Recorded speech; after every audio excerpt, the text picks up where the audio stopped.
over and well it was শ্বাসরুদ্ধকর এক match দেখল গোটা ক্রিকেট বিশ্ব। হ্যাঁ দর্শক, সত্যি তাই। 7 উইকেট হারিয়ে যখন বিপদে পাকিস্তান, তখন 12 বলে জয়ের জন্য প্রয়োজন ছিল 29 রান। ব্যাটিং প্রান্তে পাকিস্তানি ক্রিকেটার ফাহিম আশরাফ প্রথম বলেই লঙ্ঘনের উপর দিয়ে হাঁকালেন বিশাল এক ছক্কা।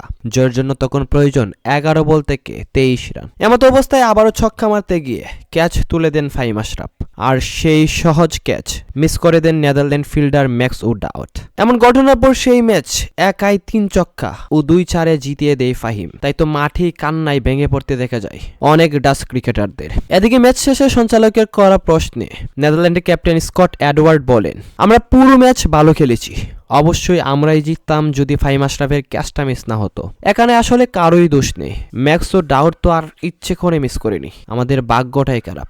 তিনি আরো বলেন, এটা হেরে গিয়েছি, এটা নিয়ে আর ভাবছি না, পরবর্তী ম্যাচে কিভাবে আরো ভালো কিছু হবে সেটা নিয়েই কাজ করব। প্রিয় দর্শক, 19তম ওভারে ফাহিম আশরাফের সেই ক্যাচটি যদি মিস না করতো নেদারল্যান্ডের ফিল্ডার, তাহলে সত্যি সত্যি অঘটনটা শেষ পর্যন্ত ঘটেই যেত।